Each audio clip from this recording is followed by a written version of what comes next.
بالإضافة إلى العبادة من أكرم الناس وأسخاهم، وكان له أكثر من 70,000 دينار من الذهب ورثهم، فلم يمسك منهم شيئا، ولا اقتنى شيئا من عقار ولا غيره، ولا ترك يوم مات سوى 7 دنانير كانت استعملت في تجهيز وفاته، بل كان ينفق ذلك كله في سبيل الله وفي مصلحة أو حاجة الفقراء والمساكين.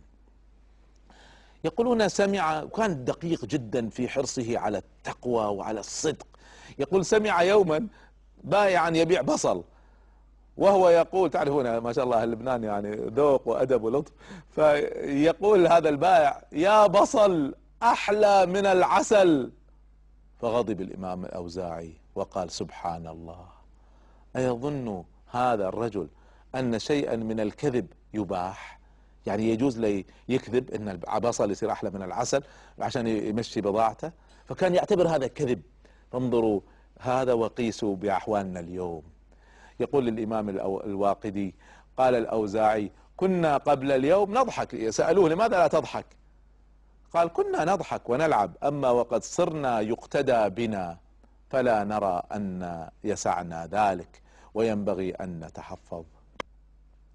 يقول ابن كثير: لا خلاف بين العلماء أن الإمام الأوزاعي لما مات، هو مات في سنة 157 هجرية، هو ولد سنة 88 هجرية، مات وعمره 79 سنة. تأملوا واسمعوا، 79 سنة. انظروا هذا التكامل في الشخصية، هذا التوازن. نعم هو فقيه، وبالذات فقيه محدث، لكن رغم الفقه والحديث في مبدأ رأيناه في كل هؤلاء العظماء، وهو أنه إذا اهتم بجانب لا يهمل الجوانب الأخرى، عنده تركيز على جوانب لكن عنده توازن في الجوانب الأخرى.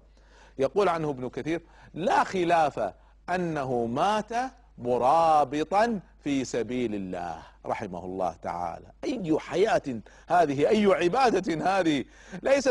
ليست حياة العلم فقط، ليست حياة العباد فقط الذين يعتزلون حاجة أمتهم. 79 سنة ومات وهو يجاهد في سبيل الله، مرابط في سبيل الله.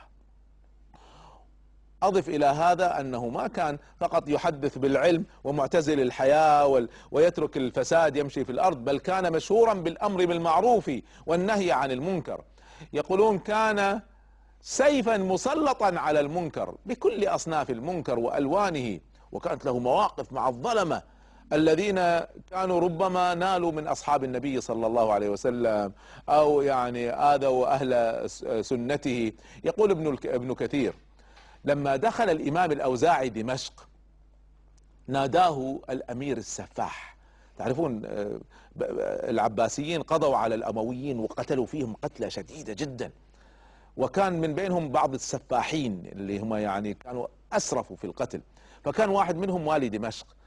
فيقول هذا الأمير السفاح الذي قتل بني أمية وأجلاهم عن الشام كلها، فتأخر عنه الأوزاعي 3 أيام، فطلبه هذا الوالي مرة ثانية فحضر بين يديه.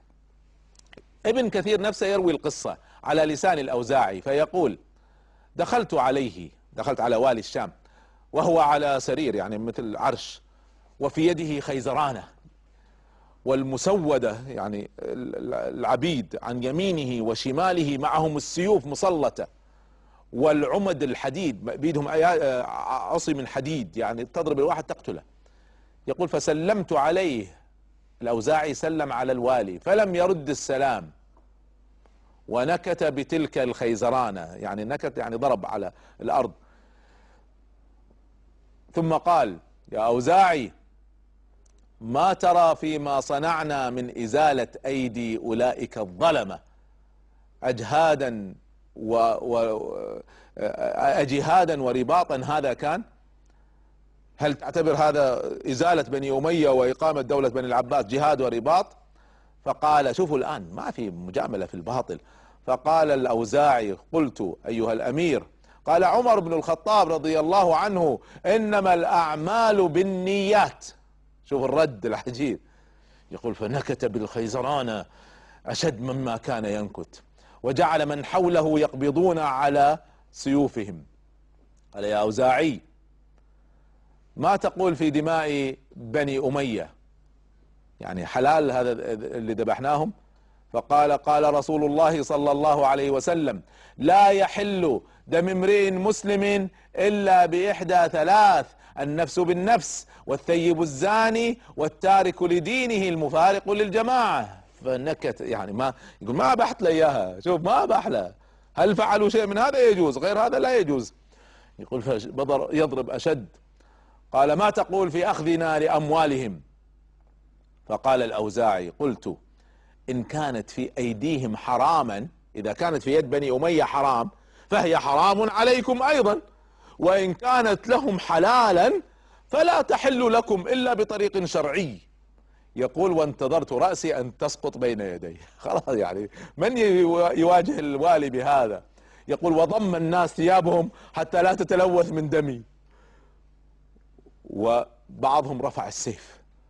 يقول: ثم أمرني بالانصراف، وإذ برسوله ورائي، وإذا معه 200 دينار من الذهب. قال لي: خذها. يقول: فأخذتها فوزعتها على الفقراء قبل أن أتحرك من مكاني، قبل أن أبرح مكاني، ورسول الأمير وجنده ينظرون إلي.